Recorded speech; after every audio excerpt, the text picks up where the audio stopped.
নিয়ে তুল কালাম কাণ্ড ঘটে যাচ্ছে। সামাজিক মাধ্যমে রীতিমতো ট্রল, এবং আমাদের মূল গণমাধ্যম বা মূল ধারার যে সকল গণমাধ্যম রয়েছে সেখানেও ইলিশ রপ্তানি নিয়ে আলোচনা হচ্ছে, তবে সীমিত পরিসরে। কিন্তু সামাজিক মাধ্যমে কোটি কোটি মানুষ, একেবারে যারা ডক্টর মোহাম্মদ ইউনূসের উপদেষ্টা আছেন তারা সহ ডক্টর মোহাম্মদ ইউনূসকে নিয়ে এমন সব বিশ্রী এবং আজে বাজে কথা বলছেন যা কিনা এখানে বলা সম্ভব নয়। অনেক বাংলা গান রয়েছে এবং সে সকল গান গাওয়া হচ্ছে, অনেক প্রবাদ রয়েছে যে এত যখন কর্মকাণ্ড করবেন তো এত ঢং করার কি দরকার ছিল। যেমন আমাদের এই যে 2009 থেকে এ পর্যন্ত, 2009 না, ঠিক 2006 থেকেই আমরা মূলত কন্টিনিউয়াসলি ভারতের প্রতি আমাদের যে ক্রোধ, ক্ষোভ, অবিশ্বাস, সন্দেহ এটি বেড়ে যাচ্ছে, এবং আমরা সাধারণ মানুষ ভারতকে অবন্ধু রাষ্ট্র হিসেবে মনে করছি, এবং সীমান্তের হত্যাকাণ্ড থেকে শুরু করে তাদের নানা রকম দাদাগিরি এবং বিভিন্ন সময়টিতে বাংলাদেশকে অপদস্থ করার জন্য ভারত দিল্লি থেকে, কলকাতা থেকে, কিংবা এই যে আমাদেরকে ঘিরে ভারতের যে 7 সিস্টার্স রয়েছে এই রাজ্যগুলোতে যে সকল ঘটনা ঘটে তার দ্বারা আমরা আসলে প্রতি মুহূর্তে অপমানিত হয়ে আসছি। আমরা জানি যে অর্থনৈতিকভাবে এখন আমরা ভারতের বেশিরভাগ রাজ্যের চাইতে ভালো অবস্থানে আছি, এবং বৈশ্বিক যে প্রেক্ষাপট সেখানে বাঙালিকে, মানে আমাদের এই বাংলাদেশের মানুষকে হেয় করার কোনো রকম একমাত্র সামরিক দিক ছাড়া আসলে অন্য কোনো বিষয়ে ভারতের শ্রেষ্ঠত্ব নেই।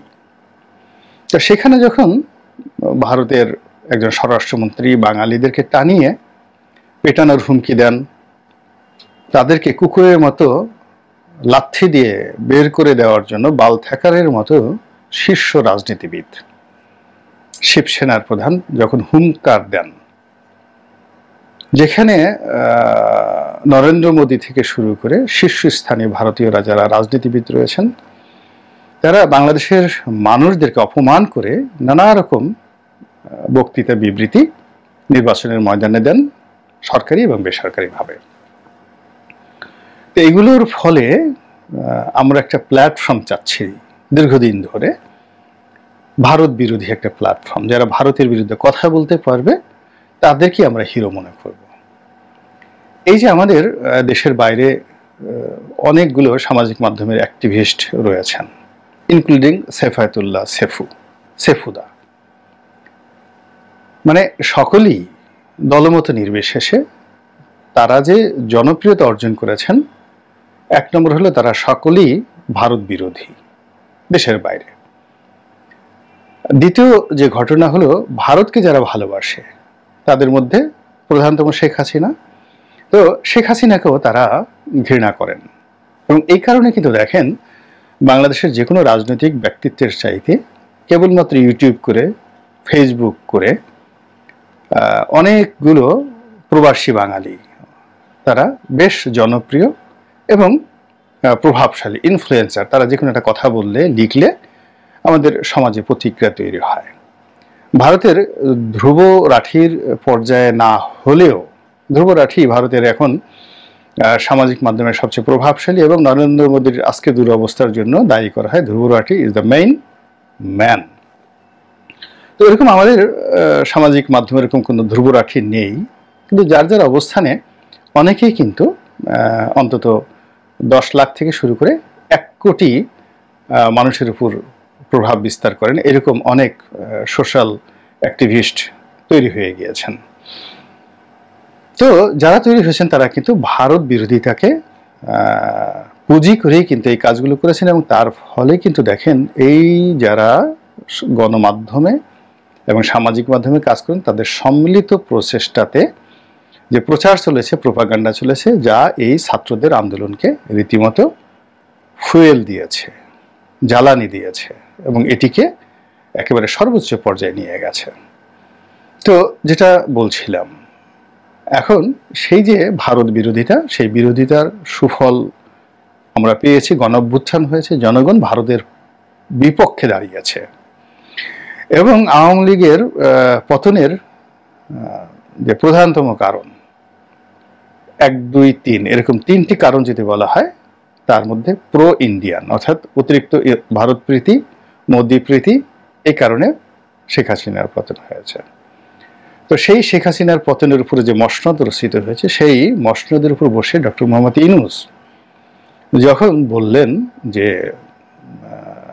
শেখ হাসিনা সম্পর্কে বললেন যে তার উচিত বা তাকে চুপ থাকতে হবে এবং ভারতকে বললেন যে শেখ হাসিনার ব্যাপারে যদি ভারত বাড়াবাড়ি করে এটি খুবই অবন্ধু সুলভ হবে এবং তিনি ভারতের চোখে চোখ রেখে কথা বলার অঙ্গীকার ব্যক্ত করলেন এবং তার স্বরাষ্ট্র উপদেষ্টা বললেন যে সীমান্তে এখন থেকে বিএসএফকে আর পিঠ দেখাবে না, একটা গুলি চললে আর একটা গুলি চলবে, এইরকম একটা মেসেজ যখন দেওয়া হলো, সমস্ত বাংলাদেশ খুশিতে টকবক করলো যে না, অনেকদিন পর আমরা একজন নেপোলিয়ন বোনাপার্টকে পেয়েছি, একজন জুলিয়াস সিজারকে পেয়েছি, বাপের বেটা বটে। এই ডক্টর ইউনূস সাহেবকে যদি আরো 10 বছর আগে আমরা ক্ষমতায় বসাতাম, আমাদের এত দুর্গতি হতো না, এরকম আফসোস করছেন।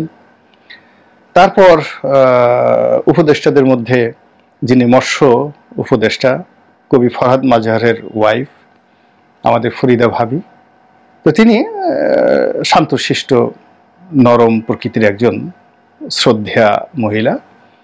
তো তিনি যখন বললেন যে ইলিশ ভারতে রপ্তানি করা হবে না, মানুষ তাকে একেবারে রীতিমতো লেডি উইথ দ্য ল্যাম্প, কিংবা তাকে ইন্দিরা গান্ধী অথবা মার্গারেট থ্যাচার বা মেনাহাম বেগিন, ইসরায়েলের যে মন্ত্রী ছিলেন, প্রধানমন্ত্রী ছিলেন মেনাহাম বেগিন, তো তাদের মতো লৌহ মানবী বানিয়ে ফেললেন এই ফরিদা আপাকে বা ফরিদা ভাবিকে। যে কথা তো এরকমই হওয়া উচিত, করবো না ভারতে ইলিশ রপ্তানি, আমাদের ইলিশ বেশি হলে আমরা পচিয়ে ফেলবো, কিন্তু আমরা ভারত আমাদেরকে এত কষ্ট দিয়েছে, আমরা তাদেরকে ইলিশ খেতে দেব না। অন্যদিকে এই সরকার যখন শুরু করলো, 1 সপ্তাহের মধ্যে সরকারের সবচেয়ে জনপ্রিয় ব্যক্তি ছিলেন ডক্টর আসিফ নজরুল এবং তার জনপ্রিয়তা ডক্টর ইউনূসের চাইতেও ছাত্র সমাজে বেশি এবং জনগণের মধ্যে বেশি এবং তাকে নিয়ে অনেক আশা আকাঙ্ক্ষা ছিল। তো তিনিও এই সময়টিতে ট্রলের শিকার হলেন। এর কারণ হলো এই ভারত ইলিশ রপ্তানি নিয়ে বহু বছর আগে তিনি বলেছেন যে এটা ঠিক হচ্ছে না। তিনি আবেগ প্রকাশ করেছেন যে তাকে যদি কেউ সুযোগ দেয় বা তিনি যদি ভবিষ্যতে সুযোগ পান রাষ্ট্র পরিচালনার জন্য, এই করবেন। তো ওই বিষয়গুলো নিয়ে ভীষণ রকম ট্রল হচ্ছে যখন আমরা খবর জানতে পারলাম যে সরকার ভারতে 3000 মেট্রিক টন ইলিশ রপ্তানির সিদ্ধান্ত নিয়েছে। এটা বন্ধুত্বের নমুনা স্বরূপ। দ্বিতীয়ত, ভারতের যে এখন পুজো হচ্ছে, সেই পুজোয় প্রতি বছরই আমরা ইলিশ পাঠাই, এবছর ইলিশ পাঠাবো, এটা নিয়ে কোনো আবেগ দেখানো যাবে না। এবং এই কথা খুব নির্ভেজাল কাটছাট ভাবে যিনি এখন অর্থ উপদেষ্টা রয়েছেন ডক্টর সালেউদ্দিন, তিনি বললেন বটে, কিন্তু জনগণ খেলো না, জনগণ তাকেও রেহাই দেয়নি। এখানে মূল ব্যাপারটা হলো যে মানুষের যে আবেগ, এই আবেগের পেছনে অনেক কারণ রয়েছে। আমাদের দেশে মাঝে মধ্যে কাঁচামরিচের সংকট প্রবল হয়ে যায় এবং ভারত থেকে কাঁচামরিচ আসছে, ভারত থেকে পেঁয়াজ আসে, রসুন আসে, চাল আসে, ডাল আসে, এবং ভারত যখন এই বিপদে পড়ে দুনিয়ার কোথাও খাওয়াতে পারে না, তখন অনেক সময় এরা ডাম্পিং স্টেশন হিসেবে বাংলাদেশে ব্যবহার করে, কম দামে গরু ছেড়ে দেয়। এবং অন্য যখন তাদের দরকার হয় তখন তারা এই গরু, একটা গরু দেবে না, আর যখন দরকার হয় তখন হাজার হাজার গরু তারা করে কি সীমান্ত নিজেদের জিম্মায় পাড়ি দিয়ে এই আমাদের বাংলাদেশে তারা এই গরুগুলো বিএসএফ পাচার করে। স্বয়ং যাকে বলা হয় এই গরু পাচারকারী এই গ্রুপের সাথে স্বরাষ্ট্রমন্ত্রী অমিত শাহ জড়িত। লক্ষ লক্ষ গরু পাচার করে দিয়ে আমাদের এই খামারিদেরকে তারা শেষ করে দেয় 1 বছর 2 বছর পর পর। আবার করে কি কৃত্রিম সংকট সৃষ্টি করে পুরো বাজারের, আমাদের যে মাংসের যে বাজার, এটাকে অস্থির করে দেয়। আপনি চিন্তা করেন যে কলকাতাতে 1 কেজি গরুর মাংস যদি 200 রুপি হয় বা সর্বোচ্চ 250 রুপি হয়, আমাদের দেশে কেন 800 টাকা হবে? এই জিনিসটা করে রেখেছে ভারত মূলত তাদের যে গরু, অর্থাৎ তারা একটা এক্সপোর্ট কোয়ালিটির গরু তৈরি করে এবং তাদের গরুর যে উৎপাদন, এবং কখনো কখনো দেখা যাচ্ছে যে চাষাবাদের অনুপযোগী হয়ে যায়, সেই গরুগুলোকে বাংলাদেশে তারা এই ডাম্পিং স্টেশন হিসেবে পাঠায়। পিঁয়াজ টিয়াজ থেকে শুরু করে চাল ডাল আটা মদের ক্ষেত্রে একই অবস্থা। অর্থাৎ যখন আমাদের কোনো প্রয়োজন হয়, এখন পর্যন্ত সেই 1971 থেকে এই পর্যন্ত আমরা 1 বস্তা চাল ভারতের কাছ থেকে অনুদান হিসেবে পাইনি, কিনতে পারিনি। 1 কেজি পেঁয়াজ অনুদান হিসেবে পাইনি, কিনতে পারিনি। বরং আমাদের যখন প্রয়োজন হয়েছে তারা সীমান্ত বন্ধ করে দিয়েছে নির্দয়ভাবে, নিষ্ঠুরভাবে। তো যেই ভারতীয়রা আমাদেরকে সেই স্বাধীনতার পর থেকে আজ অবধি বারবার শুধু আমাদেরকে নিয়ে ছিনিমিনি খেলছে, তুচ্ছ করছে, তাচ্ছিল্য করছে, আমাদের রক্ত শোষণ করে তারা তাদের সৌধ নির্মাণ করছে এবং আমাদের এই ভূখণ্ডটিকে গ্রাস করার জন্য তারা অখণ্ড ভারতের একটা মানচিত্র তৈরি করে অশোক চক্র নাম দিয়ে, সম্রাট অশোকের জমানাতে যে বৃহত্তর ভারত ছিল এরকম একটা মানচিত্র তারা পার্লামেন্ট ভবনে টানিয়ে রেখেছে। ইট মিনস আগামী দিনে ভারত বাংলাদেশকে দখল করবে, আর আমরা সেই ভারতকে পুজোর সময় ইলিশ পাঠাবো 3000 মেট্রিক টন। এবং সেটা না হয় আওয়ামী লীগ পাঠালে মানা যেত, কিন্তু যে ডক্টর ইউনূস, যে ফরিদা ভাবি, যে ডক্টর আসিফ নজরুল, যারা এত সুন্দর করে বললেন, এমন একটা ভাবসাব দেখালেন যে এই মুহূর্তে আমরা ভারতের সঙ্গে একেবারে রীতিমতো চোখে চোখ রেখে কথা বলবো, এক চুল ছাড় দেওয়া হবে না, এবং শেখ হাসিনা বাড়াবাড়ি করলে এটা করবো, হ্যাং করেঙ্গা ত্যাং করেঙ্গা, লাঠিকে আন্দার মুগুর ভরেঙ্গা, তারপর আর বললাম না। তো এরকম লম্ফজম্প দেওয়ার পরে হঠাৎ করে মিউ মিউ ভিজা বিড়াল হওয়ার রিজনটা কি, কারণটা কি? কেন আমাদেরকে এই সময়টাতে একটা বছর না হয় দিতেন না?